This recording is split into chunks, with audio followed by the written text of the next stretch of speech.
Welcome back, Wiffle Ball fans, joined by Ryan Carragher. I'm John Stokely. We're your hosts of Wiffle Ball tonight. We've got 2 weeks of Wiffle Ball action to get you caught up on, so Ryan, why don't you take us through the standings? Thank you, Johnny. These are the standings for Webster Major League Wiffle Ball. We're going to start out with the Houston Hippos in the Western Conference. They're 4-0, having a good start to the season. Following them is the Dunbridge Dinos at 3-1. The Latino Heat at 1-3. This is where it gets a little worse. The Haley Hots and the Poker Chips are 0-4 in a very top-heavy division. That's the Western Conference. Taking you over to the East, that division's led by the Conquistadors at 3-1. The Tuna Fish are tied for the lead at 3-1, and the Dippers, Hooligans, and Lion Kings are all 2-2 in the bottom half of that division. Now we're going to go into the matchups for this week. We're going to start out with the Houston Hippos. Clean sweep this week. They went 2-0 in our Major League Wiffle Ball action. Their first win was against the Tuna Fish by a score of 8-0. They'd also go on to beat the Hots 6-0. Mulcahy's really one of the guys you're going to look at on this team. He's hitting .571, 3 home runs. On the mound, he's got a 0 ERA. I believe he has 9 innings pitched. Vargas can throw the ball. What else do you see on this Hippos team? For me, when you talk about the Hippos, obviously you see Devin, you see Antonio at the top, but I don't think a lot of people give enough credit to the other guys at the bottom. Guys like Will Johnson, Colin Horan. Those guys are just as important, just as hitting well as Antonio and Devin are. And obviously, everybody sees Antonio MVP candidate from last year. Devin, possible MVP this year. But, for me, it's the other guys, the contributors that really make that team tough. They're just such a deep team, But moving on, we got the Dinos up next. Dinos, an expansion team, 2-0 this week. For me, you see Derek Ogie's having a really phenomenal year, Rag. But what do you think makes them such a tough team? I'll tell you, you mentioned it, Ogie. He's one of the highest producing hitters in the history of this league. He's up in the home run ranks. I look at a guy like Andrew Millen. They recently acquired him. Him and Ogie are hitting a 375 clip. We know what Ogie can do with the power in his bat. Sam DeGrace on the mound's been a marquee player for them. He has 13 Ks, 2.5 ERA, so he's slinging the ball. Justin Aloja and the Dinos, perhaps a team that was slept on earlier in the year, flying under the radar. I'd look out for them. That's going to bring us over to the Latino Heat. 0-2 on the week. It was a tough week for the Heat. They suffered a 5-3 loss at the hands of the Hollyhock Hooligans and a 6-2 loss at the hands of the Wildflower Big Dippers. A couple of good players on that team so far have been Hector Vargas. He's hitting 500 with 3 home runs on the year. A couple other headlines made by the Heat today, actually. Dom Scrow, neighborhood guy, somebody who's been around the league. Yeah. He's been traded to the Hollyhock Hooligans. That's all the information we have now for you on that. We're going to hopefully get you more on that later. Anything else you see, John? For me, a couple things. I'm wondering about the coordination of this team. Before they traded Dom, you had Hector pitching, you had Dom pitching. They can't really find another solid pitcher. But besides that, just not a lot of offensive production. You see Hector having a great year, but outside of that, leaving a lot of guys on base, just can't get clutch hits. And in this league, every team's competitive. You need clutch hits to bring guys home, and can't be scoring 1-2 runs a game and expect to win week in and week out, So that's what I've got, Latino Heat. Now that brings us over to the Haley Hots. 0-4, new expansion team. Really tough start. Rag, what do you think they got to get going for them? I'll tell you, these guys, they're an up-and-coming young team. They're led by Joe Carey, who's another guy who's a storied player. He's put up some numbers that veteran. Nobody might match here in Major League Wiffle Ball. They've lost 4 games. They can't find a steady starter.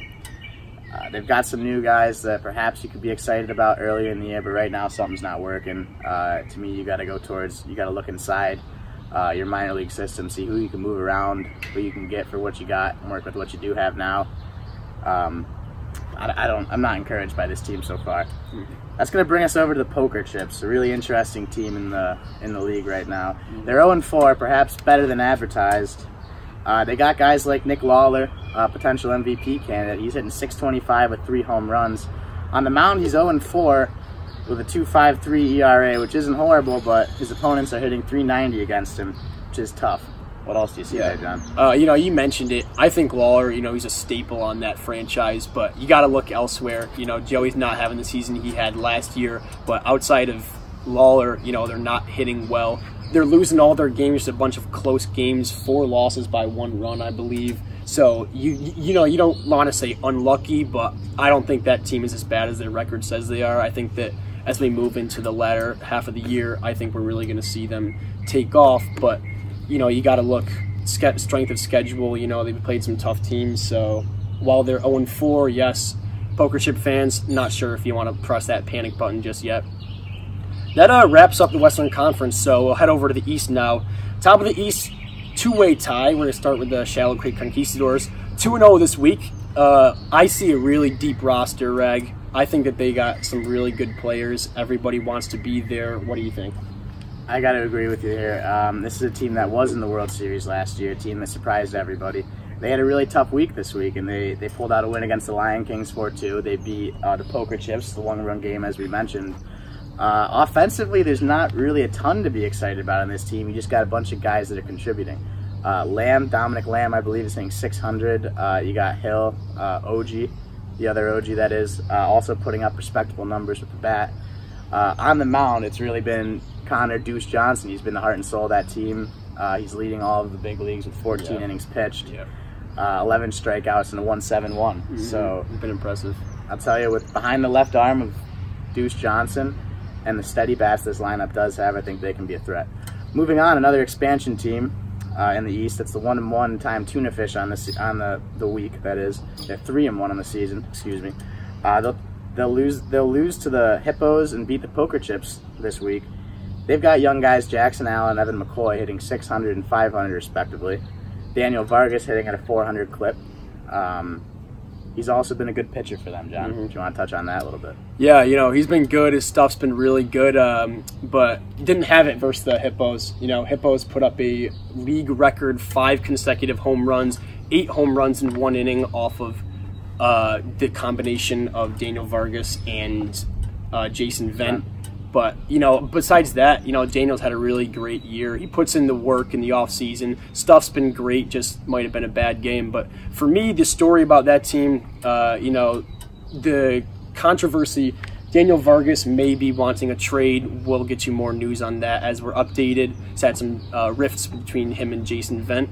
But, you know, I think that they're a solid team. You know, maybe a potential deep run in the playoffs, but besides that, you know, Daniel's had his stuff. They got to have consistent hitting, though. So that'll bring us over to the Big Dippers. Big Dippers, 2-2 on the year. You really look at guys like Ryan Mason. Ryan Mason, first year in the league. He's leading the league in average right now. He's had great production from the left side of the plate. Rag, what do you think? The Dippers are a team that went 1-1 this week. An impressive win at Latino Heat. They'll drop one of the Dinos. You touched on it earlier. The big man, Ryan Mason, he's hitting 667 with 2 long balls. It's quite the season for the heart and soul of that team. Yeah. You had a good young guy out in right field in Steven Bernardo, and it seems like he's been traded. We just got word he's been traded to the Tuna Fish. Steve was hitting 625 this year. He's really a surprise player for this team. Somebody that's helped them get out to this 2-2 start, which is a lot better than some people would have expected. That's a head scratcher there from the Big Dippers front office. Other than that, you got Mason, who's been throwing the ball horribly. He's got an 8.43 and out of the on the mound, a 500 opponent batting average. That's just not going to get the job done in the big leagues where the balls are flying out of the park like we've seen. So that's going to bring us over to the Lion Kings. The Lion Kings are a team, the World Series winners. They're a team that is expected to come out here week after week and compete, and they've done that. 3-2 win over the Hollyhock Hooligans, but they'll drop the game to the Shallow Creek Conquistadors. A couple marquee players on that team. Rookie of the Year candidate Tyler Williams hitting 545 with 2 home runs. A big hit against Hollyhock. John Stokeham's hitting 500 with 2 home runs. He's been a rah-rah player for that team. My broadcast booth partner as well. And there's a couple guys that are question marks, I think, on this team. And I look to Adam Berry, I look to Steve Edgett. Adam Berry, a guy who's considered to be one of the best players of his generation, and he's really been struggling, and he hasn't looked like it. Steve Edgett's the #1 overall pick, and boy, are we waiting for Stevie to get going. He's just not hitting the ball. It's just, you see it with a lot of guys that start out, you got a thin bat, a round ball, we'll ask you to hit it square. It's just tough to do. And that's going to leave us with just one team left to cover.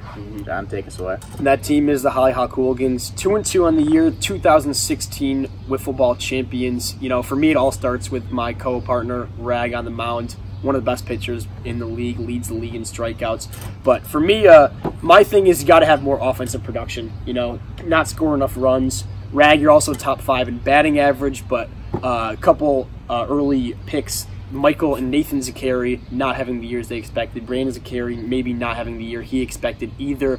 Ryan Bracolo had a breakout week last week. We'll see if that continues with 4 RBIs and a home run. But you just got to get more consistent production through the lineup. And if they do with Rag on the mound, I think this could be a really scary team looking to the postseason. And that'll lead us to our last segment, our way too early MVP candidates. Myself, I'm going to go with Devin Mulcahy. In 571, 3 home runs, but on the mound has not given up a run on a team with as a pitching staff has only given up 1 run. It's 12 strikeouts, just really getting it done on both sides of the plate. Rag, what do you got? For me, this was between 2 players. I was debating between Lawler and Mason. I'm going to go with Mason. I think he's the guy that can lead a team to potentially a playoff series. He's a guy that's leading the league in offense. He's tops in OBP. The big man, keep it up, baby. He's raking. So for myself, John Stokeham, that's going to do it tonight for our coverage of Major League Wiffle Ball. We'll see you next week.